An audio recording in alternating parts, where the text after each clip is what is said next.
जय हिंद दोस्तों, मैं दिलीप कुमार। आज हम लोग पढ़ेंगे क्लास 10th के भौतिकी, जिसका पहला पाठ हम लोग पढ़ेंगे। पहला चैप्टर, उसका नाम है प्रकाश का परावर्तन। इस पहला चैप्टर का नाम है प्रकाश का परावर्तन। तो हम लोग भौतिकी पढ़ेंगे, उससे पहले हम लोग भौतिकी के बारे में जान लेते हैं कि भौतिकी विज्ञान होता क्या है, भौतिकी में हम लोगों को क्या क्या पढ़ना है। तो भौतिकी विज्ञान किसे कहते हैं, हम लोगों ने लिखा है भौतिकी विज्ञान विज्ञान की वह शाखा है जिसके अंतर्गत प्राकृतिक में घटने वाली विभिन्न घटनाओं की जानकारी प्राप्त होती है, उसे भौतिकी विज्ञान कहते हैं। यानी कि भौतिकी विज्ञान में हम लोगों को प्राकृतिक में जितनी जो घटना घटेगी,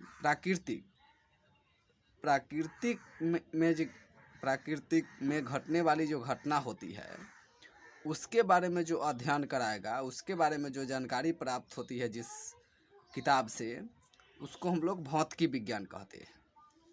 उसके बाद आता है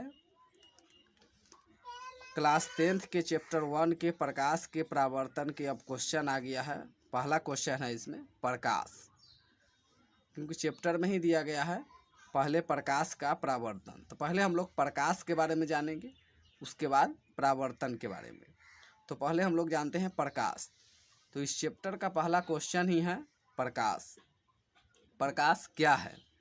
तो तीर के चिन्ह देंगे और लिखेंगे प्रकाश वह कारक है जिसकी सहायता से हम किसी वस्तु को देख सकते हैं, उसे प्रकाश कहते हैं। यानी कि प्रकाश के बिना हम लोग किसी वस्तु को नहीं देख सकते हैं। प्रकाश है तो हम लोग किसी वस्तु को देखते हैं। तो प्रकाश किसकी सहायता से? तो प्रकाश की सहायता से। प्रकाश वह कारक है जिसकी सहायता से हम किसी वस्तु को देख सकते हैं, उसे प्रकाश कहते हैं। अतः प्रकाश एक प्रकार की ऊर्जा है। प्रकाश क्या है? एक प्रकार की ऊर्जा है। उसके बाद जान लेते हैं प्रकाश स्रोत। यानी कि प्रकाश तो होता है, लेकिन प्रकाश स्रोत कहाँ से होता है? प्रकाश स्रोत का मतलब है, जैसे हम लोगों का इनकम स्रोत होता है ना, हम लोग कमाते हैं तो इनकम कहाँ से आ रहा है, जहाँ से इनकम आएगा उसी को ना कहते हैं इनकम यहाँ से स्रोत हो रहा है। वही हो जाएगा इसमें भी, प्रकाश जहाँ से आता है उसी को कहते हैं प्रकाश स्रोत।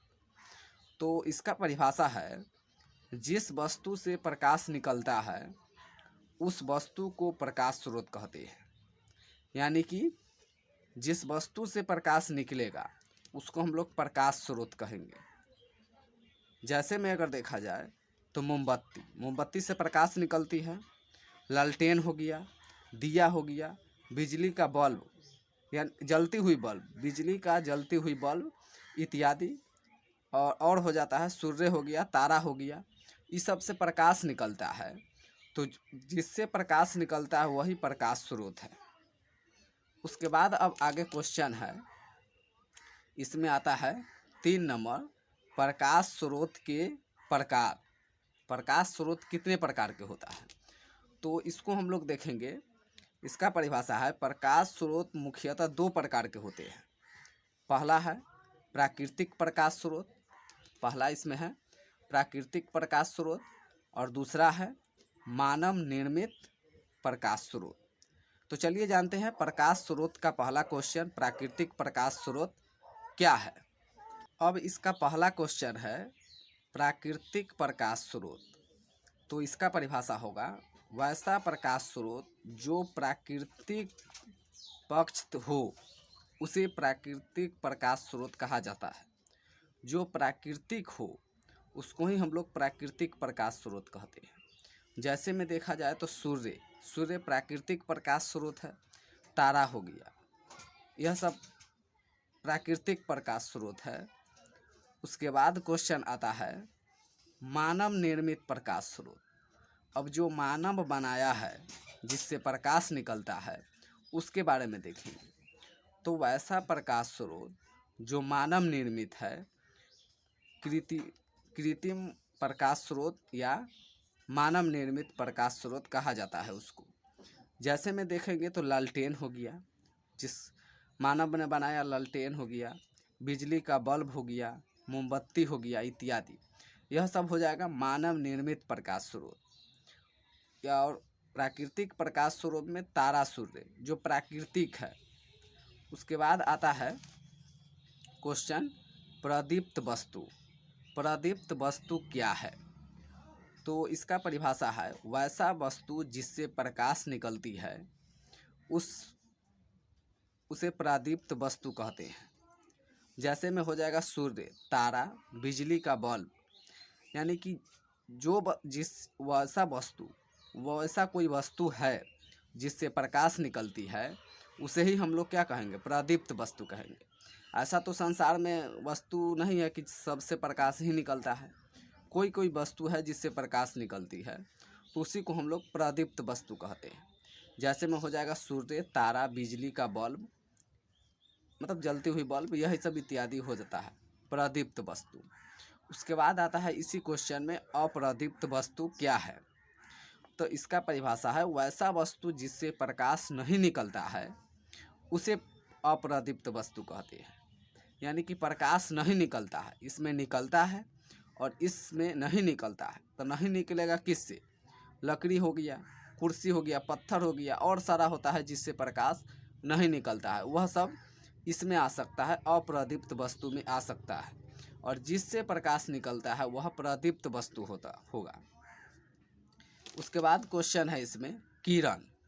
किरण क्या है? तो एक सरल रेखा पर चलने वाली प्रकाश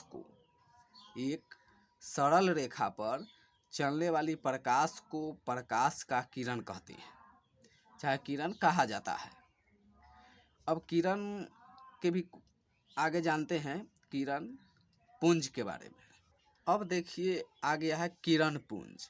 किरण पुंज है क्या? तो किरणों के समूह को, किरण के अगर बहुत सारा समूह है उसी को हम लोग किरण पुंज कहा जाता है। उसको हम लोग क्या कहते हैं? किरण पुंज कहते हैं। किरणों के समूह को किरण पुंज कहा जाता है। किरण पुंज के प्रकार होता है। किरण पुंज मुख्यतः 3 प्रकार के होता है। पहला अगर देखा जाए तो समांतर किरण पुंज, दूसरा अपसारी किरण पुंज, तीसरा अभिसारी किरण पुंज।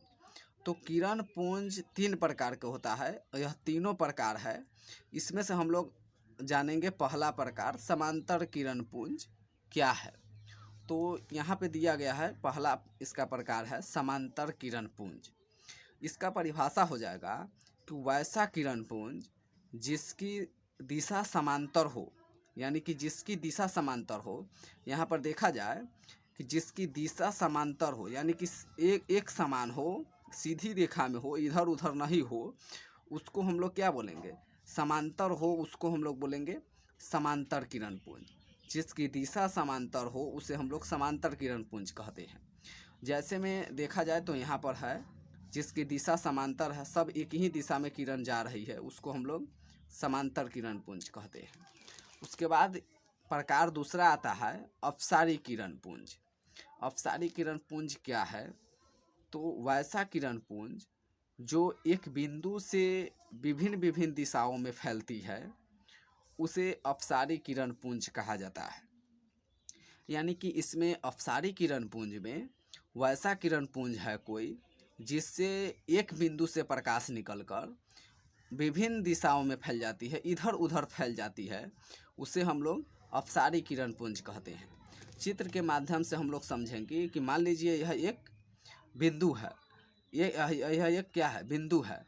यहाँ से प्रकाश इधर इधर और इधर इधर फैल रही है, विभिन्न दिशाओं में फैल रही है, तो इसी को हम लोग क्या बोलेंगे? अपसारी किरण पुंज।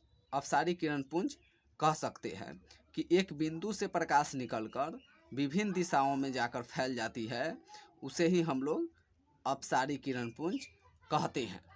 अब इसमें तीसरा क्वेश्चन है किरण पुंज के प्रकार।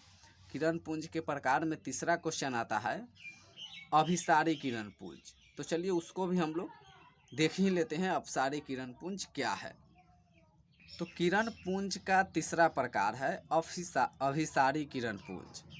तो इसका परिभाषा है कि वैसा किरण पुंज जो विभिन्न विभिन्न दिशाओं से आकर एक बिंदु पर मिलती है उसे अभिसारी किरण पुंज कहा जाता है। इसमें है कि विभिन्न विभिन्न दिशाओं से किरण आकर एक जगह मिलती है। चित्र में देखा जा सकता है कि यह किरण विभिन्न विभिन्न दिशाओं से आ रही है और एक जगह मिल जाएगी, उसी को हम लोग अभिसारी किरण पुंज कहेंगे। उसके बाद इसमें क्वेश्चन है किरण आरेख। किरण आरेख क्या है? तो एक सरल रेखा में चल रही प्रकाश की किरण को किरण आरेख कहा जा सकता है। यानी कि एक सरल रेखा में चल रही प्रकाश के किरण को किरण आरेख कहा जा सकता है। तो हम लोग वीडियो लंबा हो जाएगा, तो इस वीडियो में हम लोग इतना ही देखेंगे, किरण आरेख तक। अगली वाली वीडियो में आगे हम लोग देखेंगे पारदर्शी पदार्थ, पारदर्शी वस्तु क्या है। तो पारदर्शी से हम लोग सेकेंड वाले वीडियो में देखेंगे। इस वीडियो में इतना ही, मिलते हैं नेक्स्ट वीडियो में। तब तक के लिए जय हिंद।